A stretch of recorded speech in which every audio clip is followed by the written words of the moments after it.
Hi കൂട്ടുകാരെ, എല്ലാവർക്കും വിക്ടീസ് ഹെൽപ്പറിലേക്ക് സ്വാഗതം. കൂട്ടുകാർക്ക് എല്ലാവർക്കും സുഖമാണോ? കുറച്ച് ദിവസങ്ങളിലെ നമ്മുടെ കുറച്ച് വീഡിയോസ് ഒക്കെ മിസ്സായിരുന്നു അല്ലേ?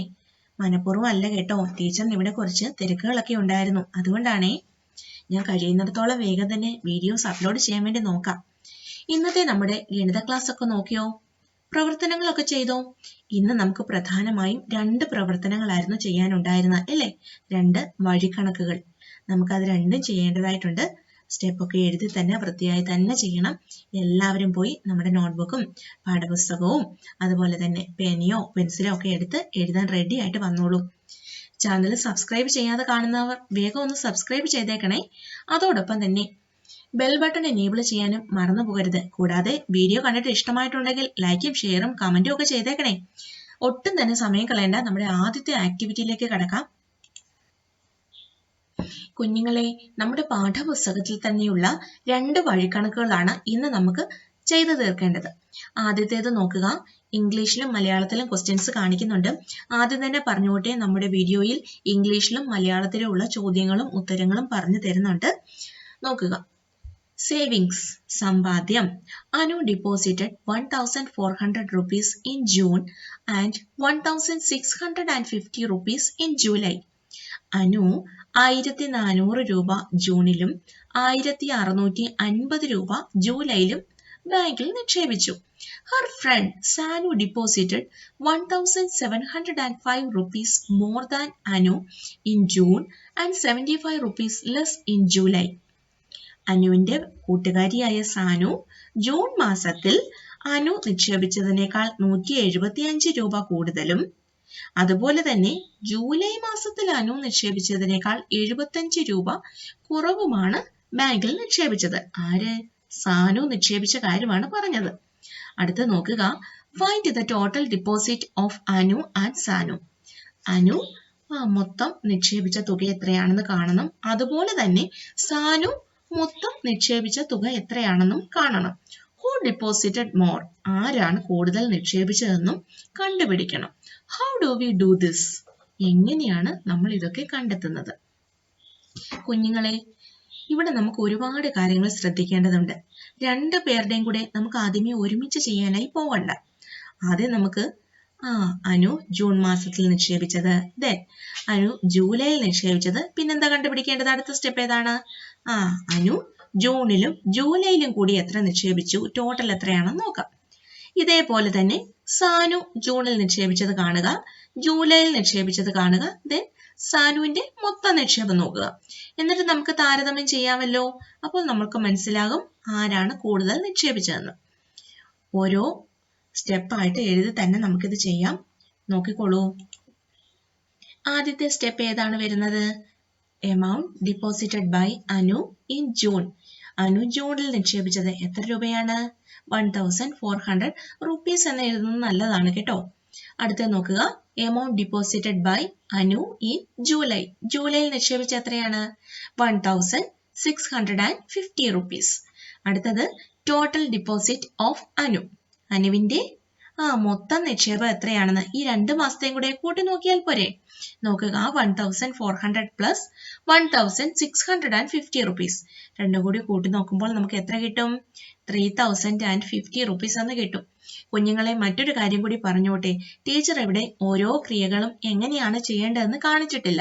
നിങ്ങൾ തീർച്ചയായും നിങ്ങളുടെ ബുക്കിന്റെ വലതുവശത്ത് വർക്ക് ഏരിയയിൽ തീർച്ചയായും ഈ ക്രിയകളെല്ലാം ചെയ്തിരിക്കണം.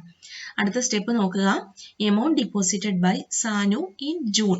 ജൂണിൽ സാനു എത്ര രൂപയാണ് നിക്ഷേപിച്ചത്? അവിടെ ഓൾറെഡി പറഞ്ഞിട്ടുണ്ട്. ജൂണിൽ അനു നിക്ഷേപിച്ചതിനേക്കാൾ 175 റുപ്പീസ് 175 രൂപ കൂടുതലാണെന്നാ പറഞ്ഞിട്ടുള്ളത് അല്ലേ? അപ്പോൾ എന്ത് ചെയ്യണം? കൂട്ടി നോക്കുന്നു. കൂട്ടി നോക്കുമ്പോൾ എത്ര കിട്ടും? 1,575 റുപ്പീസ്. അടുത്ത സ്റ്റെപ്പ് ഏതാണ്? Amount deposited by Sanu in July. ജൂലൈയിൽ എത്രയാണ്? ജൂലൈയിൽ അനു നിക്ഷേപിച്ചതിനേക്കാൾ 75 രൂപ കുറവാണ് സാനു നിക്ഷേപിച്ചത്. അനു എത്രയായിരുന്നു ജൂലൈയിൽ നിക്ഷേപിച്ചത്? 1,650 രൂപയായിരുന്നു അല്ലേ? 1,650 മൈനസ് 75. കുറച്ചു നോക്കുക, എത്ര കിട്ടും? 1575 rupees എന്ന് ആൻസർ കിട്ടും. ഇനി നിങ്ങൾ നോക്കുക, ആരാണ് കൂടുതൽ നിക്ഷേപിച്ചത്? രണ്ടുപേരുടെയും ടോട്ടൽ എമൗണ്ട് ഒന്ന് എടുത്തു നോക്കിക്കോളൂ. സാനുവിന്റെ ടോട്ടലും കണ്ടു. സാനുവിന്റെ ടോട്ടൽ എത്രയാണ്? 3150 rupees ആണ് അല്ലേ? ഇനി നിങ്ങൾ നോക്കിക്കോളൂ, കമ്പയർ ചെയ്യുമ്പോൾ മനസ്സിലാവും ഏത് വാല്യൂ ആണ് കൂടുതൽ. സാനു നിക്ഷേപിച്ചതാണ് കൂടുതൽ. സാനു എത്രയാണ് നിക്ഷേപിച്ചത്? 3150 rupees നിക്ഷേപിച്ചു. അതങ്ങ് എഴുതുക, സാനു ഡിപ്പോസിറ്റഡ് മോർ. ഇപ്പൊ നമ്മുടെ ആൻസർ കംപ്ലീറ്റ് ആയിട്ടുണ്ട്. നമുക്ക് ഇതേ സ്റ്റെപ്സ് തന്നെ മലയാളത്തിൽ ഒന്ന് എഴുതി നോക്കാം. അനു ജൂണിൽ നിക്ഷേപിച്ച തുക 1400 രൂപ. ജൂലൈയിൽ അനു നിക്ഷേപിച്ച തുക 1650 രൂപ. അനുവിന്റെ ആകെ നിക്ഷേപം രണ്ടും കൂടി കൂട്ടുമ്പോൾ എത്ര കിട്ടും? 3050 രൂപ എന്ന് കിട്ടും. ജൂണിൽ സാനു നിക്ഷേപിച്ച തുക എത്രയാണ്? 1400 അധികം 175, 1575. ജൂലൈയിൽ സാനു നിക്ഷേപിച്ച തുക 1650 മൈനസ് 175 എത്ര കിട്ടും? 1575 രൂപ എന്ന് കിട്ടും.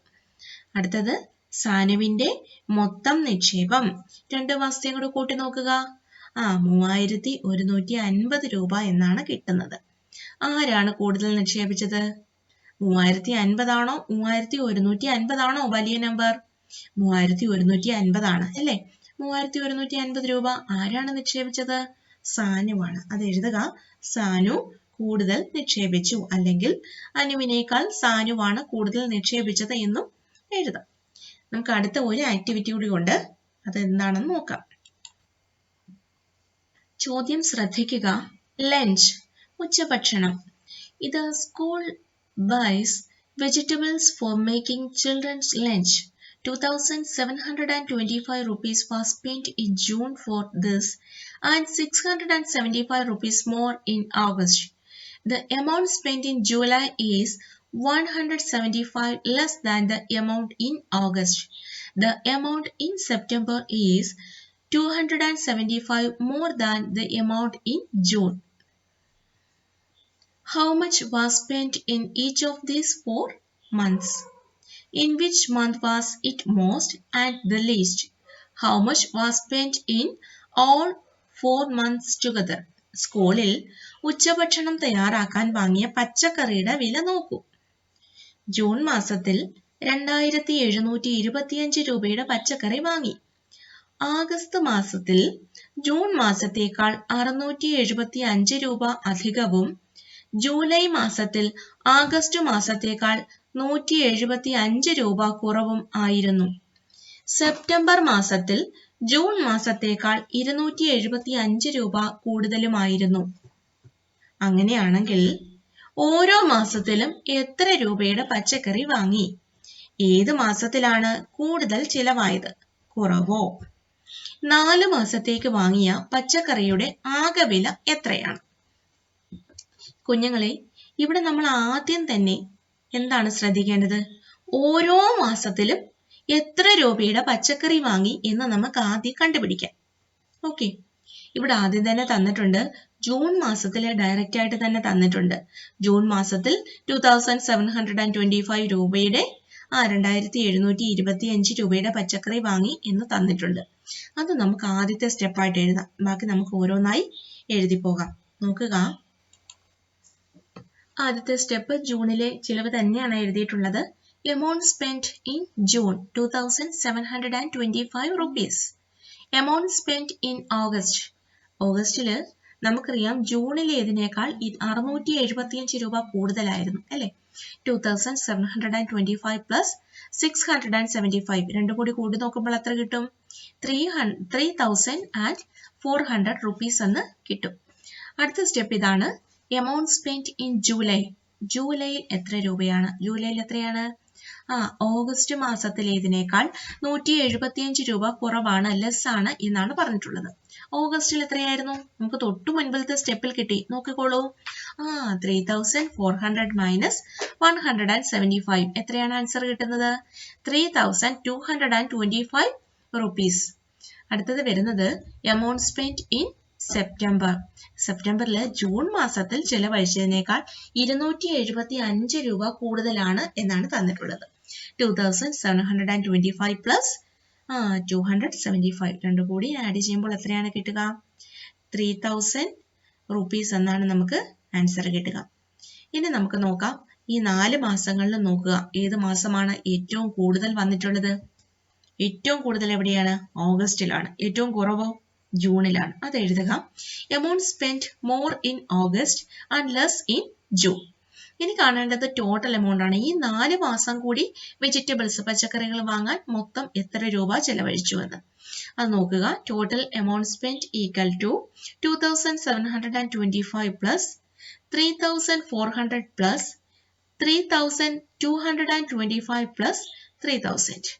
നമുക്ക് കിട്ടുന്ന ആൻസർ ആണ് ₹12,350. ഇവിടെ ഞാൻ എടുത്തു പറയുന്നു, ഞാനിവിടെ ക്രിയകളൊന്നും പ്രത്യേകിച്ച് ചെയ്ത് കാണിച്ചിട്ടില്ല. സ്ഥലപരിമിതി മൂലമാണ് ഞാൻ അങ്ങനെ ചെയ്യാത്തത്. കൂട്ടുകാരെല്ലാം എന്ത് ചെയ്യുക? നിങ്ങളുടെ നോട്ട്ബുക്കിൽ സ്റ്റെപ്പ് എല്ലാം എഴുതിയതിന് ശേഷം ബുക്കിന്റെ വലതുവശത്ത് നമുക്ക് വർക്ക് ഏരിയ ഉണ്ട്. ആ സൈഡിൽ നിങ്ങൾ ക്രിയകളെല്ലാം ഓരോന്നായി ചെയ്തു നോക്കുക. അതിനുശേഷം മാത്രം ഉത്തരം എടുത്ത് എഴുതാൻ ശ്രദ്ധിക്കുക.